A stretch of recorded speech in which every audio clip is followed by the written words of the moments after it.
Uripe temanten bisa ngrasake kabagyan iki penting.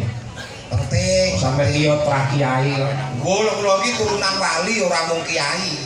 Ngono ya, Mas. Kula iki keturunan wali. Wali sinten? Pak kula iki walidi. Aku Pak Walidi kok. Ya ora anu Pak ya mung donga mawon Pak. Kanggene Mas Yuda Mbak Solikatul nek kepengin omah-omah iki langgeng sampe puputing yuswa dadi ora kaken-kaken ninen-ninen lho Pak. Dadi nek wong ndongake manten kok mugi langgeng ngantos kaken-kaken ninen-ninen niku nek tumrape kula niku tesih kleru. Kurang pas. Kurang bener. Nek ndongake manten kuwi mugi langgeng ngantos puputing yuswa. Dadi ora pinisake ana dunyane ning nganti tekan delane dadi siji. Lah leres, nek nganti kaken-kaken ninen-ninen, lah kok teko kaken-kaken ninen-ninen ra urung pegatan. Nah niku sing ora apik. Dadi sing bener niku muga-muga langgeng lestari katresnane langgeng lestari omah-omahe nganti puputing yuswa. Mula syaraté mung siji. Syaraté napa niku? Aja pegatan. Niku tok gampang mawon. Aja pegatan. Ora ana pitutur liya sing iso nyempyok kanggo kawruh ilmune kakene temanten. Nek pengen tentrem niku mung siji rumuse Pak. Apa? Nulato wit gedang sing jenenge debok. Lho, sik to. Mungkin nek ngomong jengawur dintang kok Solo kanthi tekan kene kok mung pituture nulato debok. Kleru to Pak? Lho kleru lho Pak. Debok iki saka basa Londo Pak. Apa kuwi? Dek kuwi lanang, bok kuwi wedok. Dadi nek wong lanang wis dek, wong wedok kudu gendang. Bok. Maksudnya nek sing siji kuwi kenceng utawa apa dhuwur penggaliane, sing wedok kudu sareh. Semono uga nek sing wedok ki lagi kok dhuwur, ki sing kakung ya kudu sareh. Insyaallah menghindari masalah. Yen ana masalah kecilkan masalah, yen wis kecil masalah hilangkanlah masalah. Insyaallah sakinah mawaddah warahmah. Jadi menciptakan keharmonisan rumah tangga iki kuncine mung sabar narima. Sabar nerima. Karena sabar nerima ora entuk rezeki. Ya budidaya Pak. Budidaya. Contone piye? Contone iki sepenting lakoni urip niku dilakoni apa anane. Gitu. Ning ora kok tegese apa anane iki berpangku tangan ki ora Pak. Ning ya kudu budidaya. Nut pakaryane dhewe-dhewe. Saiki kaya mau contoh pamane pakaryane apa? Umpama Pak, umpama pakaryane iki bayan, ya dadi bayan sing apik, sing amanah. Insyaallah ku rezeki goleki dhewe. Oh rezeki iki iso goleki dhewe ta? Nggih, rezeki ku ora usah diuyak, Pak. Nah, tengok-tengok kae wis teko dhewe rezeki, mergo rezeki kuwi sing paring Gusti Allah Subhanahu wa taala. Dalang kok njaluk dikuliahi. Ora kok njaluk dikuliahi kok. Wong ya gurun-urun rembug kok Pak. Urun-urun rembug. Lakon urip iki ya dhewe-dhewe kula ki nek ngomongke karo manten ngene kok jan urip dhewe kula ya muntir Pak Jano ya. Muntir piye maksude iki? Apa ya ora ngerti kondange wong bojoku ya pegatan kok ya. Sampeyan iki ya pegatan to, Pak? Mboten wong minggat tok Pak, wong minggat ora bayi. Oh, apa bojomu ki selingkuh? Mboten wong katut tangga. Ora selingkuh ning katut tangga. Puas. Ora kok kuat. Oh nek ngono sampean ya mergo iso tutur iki mergo di pengalaman urip. Nggih. Mula Mas manten, Mbak manten wis ora usah golek sapa-sapa, ya iki Gusti Allah wis nuduhke wahyu jodone. Kae digoleki to Mas kae ana bibit Bobot bebek karo bobot. Nggih, iki lak hitung-hitungane wong dhisik, Pak. Karepe ngoten iki mungguhe wong tuwa. Ning nek saiki jaman milenial, anak niku wis kaya-kaya saiki iso golek dhewe, Pak. Apa-apa ki manut jaman kelakone, Pak. Ya bener bebek, bibit, bebet, bobot niku bener mungguhe wong tuwa. Ning nek bocah saiki kan kaya ngono kangelan. Bras-bras taktek kalau mongso malah ditengisik kok. Wis pokoke isih mbakku ya wis mung rukun ngono wae. Ora usah golek liyane. Ya wong jenenge iki ya wis dituduhne karo Gusti Allah, iki sing dadi jodhone. Kudu disyukuri berarti diyakini oh ini ya jodohku lek ngoten to Pak. Enten lho Pak omah-omah iki wis anak-anak ya to. Iki jek rumangsa iki jodohku terus akhirnya golek liyane Pak. Ngono ya. Enten niku. Sapa kuwi? Dalang Solo niku Pak. Bapakku dhewe. Oleh kok malah ngomongke aku kok ya ngerti-ngerti ya karo lakon kowe iki. Wong kula ki ora matur jenengan kok bapakku dhewe kok. Bapakku dhewe jenengan ki wonge resik, hebat, top markotop, good marso good, yes marko yes. Apa ngerti kok Sun Gokong kok Sun Gokong. Sun Gondrong kok demenan tau krungu? Rene wong krungu wong primpen kok. Maksude primpen sing ngopeni rumah tangga, primpen sing jaga katresnane kulawarga, anak-anak lan bojo. Heeh, ndeng. Renek kok Sun Gondrong demenan renek. Opo iya ndeng. Ora lali Pak ndongake Pak Pujianto kalian Ibu Warsiam sekeluarga awet gagah nggih Pak, awet sehat, awet momong anak putu, pinaringan rejeki kang berkah barokah. Sedulur sedaya sing kados keten kathahe Pak perlu didongake Pak niki. Balik apik ning awake dhewe. Warga masyarakat penonton sedaya pinaringan sehat, panjang umur, banyak rejeki Allahumma. Allahumma. Sehat kabeh Allahumma. Upamane nek sing masuk angin dongake bar mriksani wayang dalu niki teko omah pinaringan sehat Allahumma. Tanggane mayar, minum bio moringa. Titip ya Pak, titip. Nitip. Apa-apa wong iki. Iki rak desane desa Plaosan, Mas. Desane Plaosan. Heeh, Plaosan. Nggih. Sampeyan rak kulino kotakane tembung ahli sastra, nek Plaosan iki nek sampeyan kotakake pripun? Plaosan. Mau-mau ya ora WA nek kon ngeceki. Senengane kok dadak ning panggung. Per huruf ya kena, Marai mlepek ndas ngene iki. mlepek ndas. Plaosan. Plaosan. PLAOSAN. Betul ta Pak? Ya. P. Desane napa wargane napa sing di omah niki? Ya wis kabeh. Warga Mas desane. Umum. Nggih. P patut tinulada marang desa-desa liyane dene Plaosan wujudke desa sing maju gemah ripah baldatun thayyibatun wa rabbul ghafur. Allahumma amin. Selamat reng, selamat. Ini kira nek musuh L. Enak? L lho Pak niki. Nah. Jadi bar P terus L to? Iya, bar P terus L. Jadi mulur ki karo mikir lho Pak iki. Wong mau ora omong kok L. Lah iki lek L iki.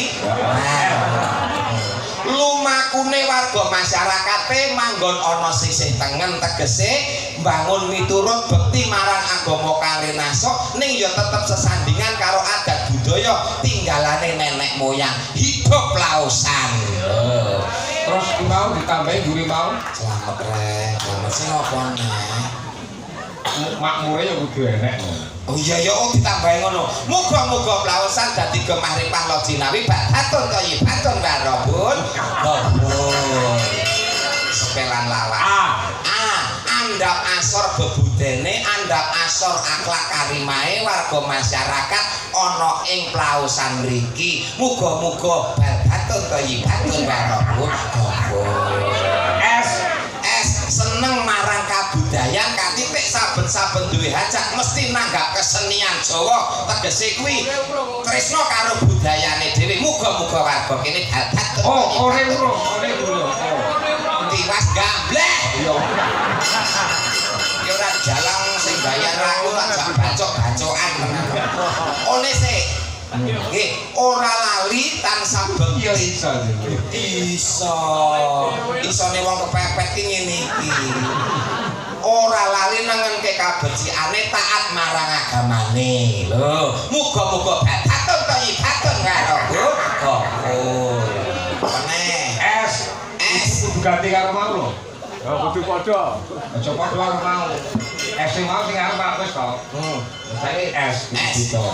seneng tetulung marang liya seneng sedekah marang yang mergo kuwi pinangka rabuke rezekine dhewe, rabuke kabeciane dhewe. Muga-muga plaosan halbatun thayyibatun barakatuh.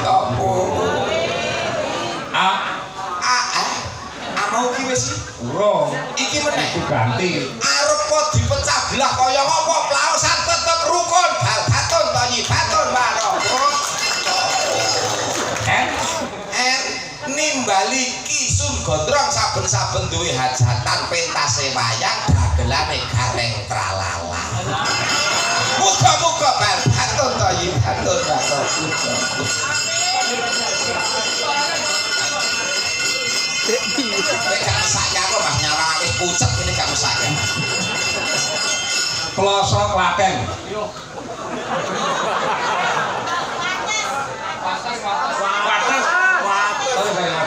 Kok genah kloso genah batal ngono kok ya iso dirembuk nang kene.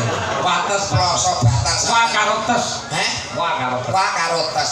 Watake piyayi kene iki watake wong Jawa sing asli Mas. Kaya ngene iki. Dadi nyenengke. Tes iki saka tembung tresno. Tresno mringsak padha-padha welas asih mringsak sama. Ujianto. Ujianto kuwi bayane kene. Ya kesepuni apa? Gusti Allah paring sabar ngadepi dalang ini. Iki kok lak ya terus teko RT-ne teko kabeh tapi kon nerjemahke. Kumpliti no. Puji yanto. Puji iki saka tembung donga. Yanto kuwi yakti ana. Ha dadi mergo anane Pak Bayang kuwi dadi bayang dadi rezekine linambaran saka puji lan dongane. Kok titik men wis semono lho Mas iki nek ditulis wis ngentekke nggon lho Mas iki. Kok sik kurang trima nggon Ajijah. Sing ngendi Ajijah? Kalau sing paskel. Ajijah. Kuwi sinden.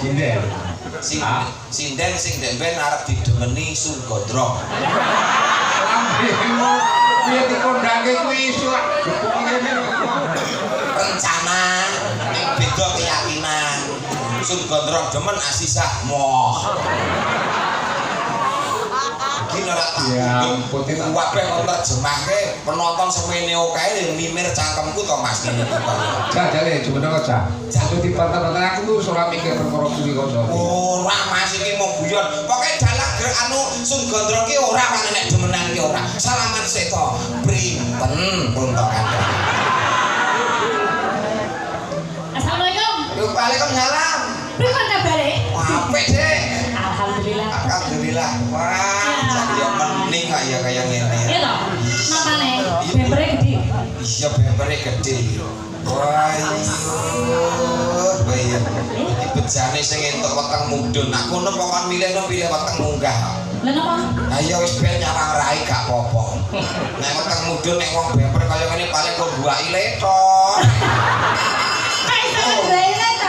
Iso kaya ngono modele. Pak nek go mlaku ngono piye coba mlaku coba kene. Kok kene madhepe rono mlaku coba. Oh iya, pon wage kliwon. Pon wage kliwon. Oke. Pira ngene iki. Nyelawe mawon kula biasane. Hah? Gowo kaos dhewe. Pira? Sawe. Selawe. Gowo kelas dhewe. Nggih. Napa kok dibede? Tak tambahi 5.000 gawakno remasom sisan. Lah napa pijet-pijetan ah? Lho, lah rumah samu selawe iki apa iki mau kira apa? Wong wis tak takokne iki nek penyanyi ngene iki sinden iki honore pira ngono lho.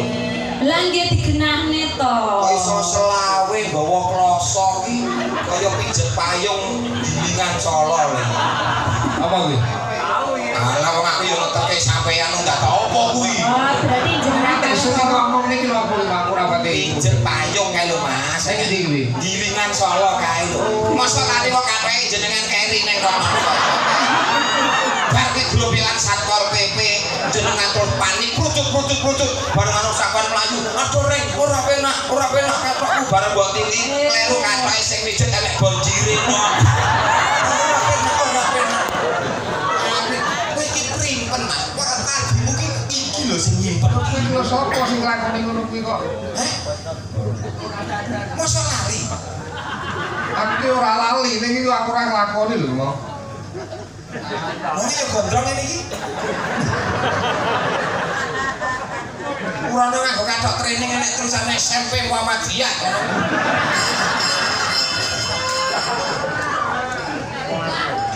Ya Nek kok padha ngene iki kok kandharane pripun, Mas? nek ngeten iki nyenengke Pak, ibarate ngeten iki umpama omah Pak. Umpama omah iki ruang tamu. Kok iso kok umpamane sinden ruang tamu maknane apa? Tegese ngene iki umpama lagi mlebu bledeng nonton pasoyan iki jak ngomong-ngomong ki ngepenake. Amok lah ruang tamu ngene. Bisa becek barang iki pantes. Pantes jak jagongan ki jam jenake. Iya, iya. Ngoten lho Pak, dadi kerasan. Ki ruang tamu. Tamu. Hmm. Piye to? Iki nek omah. Ngene iki. Lah nek apa? Ibarat apa? Motor. Nah, iki nek motor ki kendaraan sing saiki tak jumune karo bempere. Ki Nmax. Iya, sedulur lepor ngene iki Mas. Lepor iki ibarate ki rono lho. Iki setange, ya ta? Ya. Iki sepedone, ya ta? Iki jenenge sedulur Nmax. Nah, ratingnya lak loro enek ngarep to Mas, kae Nmax kae. Rating loro nek ngarep. Resting sing Rating. Ya, sing referensi sing Di sana. sing genah lho. Sing genah lho. Mas. Ora genah sing endi? Iki lho Mas, ndi? Loh, lah iya sing endi? Lah ya aku ngene gek pasno to Dik. Lah iya sing endi to Mas disawang sak ngono lho. Oh. Rating iki lah iki kendaraan ngene iki Bele iki, Mas. Hah? Bele ndi? Bele yo nang kene Mas. Iso muni kuwi? Iso. Iya, iya. Kok jadi sekarang sik kok. Ya. Ceket-ceket jerang. Ceket-ceket jerang. Cek anu Mas, busine ngupil kok Mas. Ya busine ditandake ra apa-apa. Mau aku ora nggawa kuncine. Tur ora gadok kunciku gak nggo Vespa. Wes iki digawe wis muni aku pengen ro bele iki suarane. Sing endi? Bele lho suarane piye? Iya, dibel. Muni ceket-ceket jerang dibel. Di tahu bulat digoreng cadakan 500-an. Oh, bele ngono kuwi. Wah, Dimodik kok. kuwi. Sing beker-beker kan piye? Ono blas sing beker ki to? Ora Mas, ora. Ora sang nganggo kuwi. Ora. Aja nganggo kuwi. Aku ndek iki dikomplain karo netizen mau nganggo kuwi. Aja nganggo kuwi. Diaturke tembang ya, Mas. Loh, lagu to? Heeh. Lagu ini apa? Loh, manut aku karo sampean. Dadi sampe sampean ngrayu nganggo lagumu, aku pengen ro suaramu. Mas, iki lho. Wong iki jane pinter. Ning kalau mongso ketok bodhone. Aku pengen ngerti suaramu. Suara ki dirungokke, ora dirteni. Iya, aku pengen ngrungokne suaramu. Nah, bokong dilumahke Mas, nek ngomong digenahke. Lagune apa lagune? Kalau aku Aku. Wih, iya. Lagu kok koreng iki kowe. Tak biningane, Mas. ya titik. Maka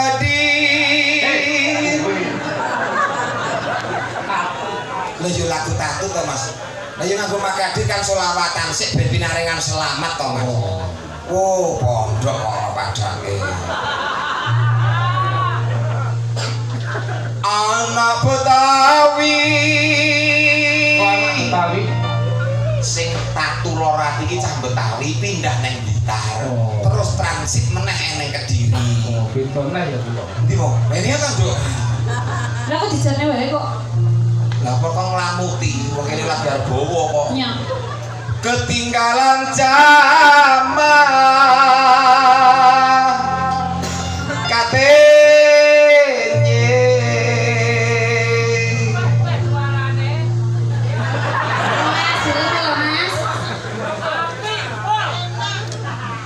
gak sabi lemah nek kula kuwi gak sabi lemah wah suarane apik gak sabi nanggapo wae Mas coba Mas kira Mas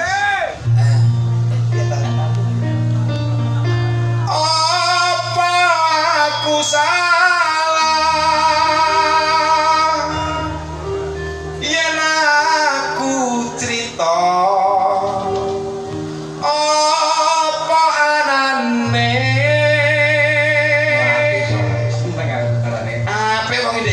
nyuarani tangga kowe transmigrasi ra mulih kok.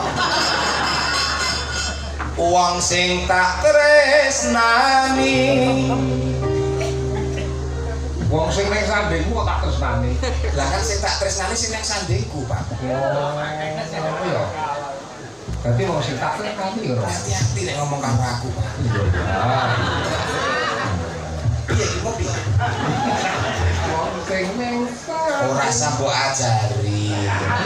Aku Jawa Tengah rene 5 jam lho, Pak. Gur nyanyi tamu dadak mbok ajari. Nek ora percaya aku sing dalang kowe sing nyanyi apa piye? terus sih. Ben melu krungu piye tenane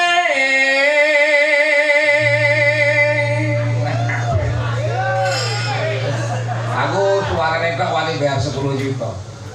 nek iki dinyang 15 ra tak keke kok lah sak ndase kok apa aku salah Tapi jane tau ditangkap 55 juta.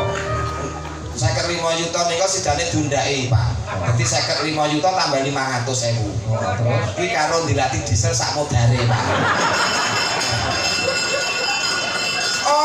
Apa meneh? lah kurang takon kok. Besok ki kata-katane ngene, ora apa to? Loh, ora apa lo jak jagongan kok. Sampe tak bedheki iso. Alah. Nyako jagonge nek kluruk kok merem. Lho kuwi wis hukume ngono, Mas. Jago nek kluruk kukuruyuk, mesti merem ngono. Apa kok merem? Lho setekono jagone memang jagone iki kukuruyuk. Oh, berarti kowe ora iso kuwi. Lho kok ora iso piye? Jago ki nek kluruk merem mergo wis apal mute. Wis apal karo lagune dadi ra dadak delok catetan lho. Iki nek kurang apal iki kukuruyuk. Sebabnya apa titik jago kan nek nyebrang kok ora mengau kanan mengo ngiwa. Ayo. Apa kuwi jawaban? Sebabnya apa? Lho mau lak pitik ta? Pitik jago nek kluruk ngopo kok merem? Saiki pitik jago nyebrang dalan kok ora mengo ngiwa, ora mengo nengen. Mergo fokus ngepung babon. Alah yo. Lah kok Lah mripate wis nang kiwa nang tengen prayus ngerti lho ngene.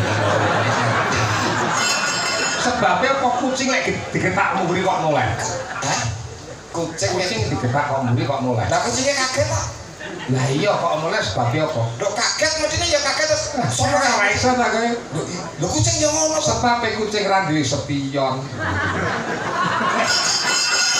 Iya yang baik kucing mulai ya apa ya? Siapa sing gawe sepion? Kucing. Reso. Apa? Sepion ke sing gawe sapa kok ora Lah ya sapa? Sing gawe kuwi Yono. Kok saya kok? Goncengan wong loro. Numpak sepeda motor. Dhisik rong enek to. Nah arep menggo. Tekok sepion sepi. Nah, menggo.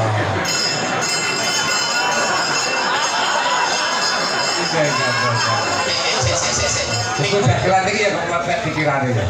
Mleteke pinter tapi. Meletek encer lah Mas, wong iki saking encere kalau mangsa metu kuping kok Mas. Oh, eneng Tirto Karno.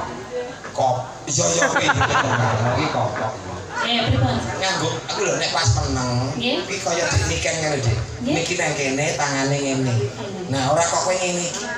Lha kula ngeten. Mesti persis jebles kaya mboke ganden Mas. Iki nek wong duwe latah bahaya. Mboke ganden wis ngono kuwi niki kene kene. Anggere diceluk kaget ganden.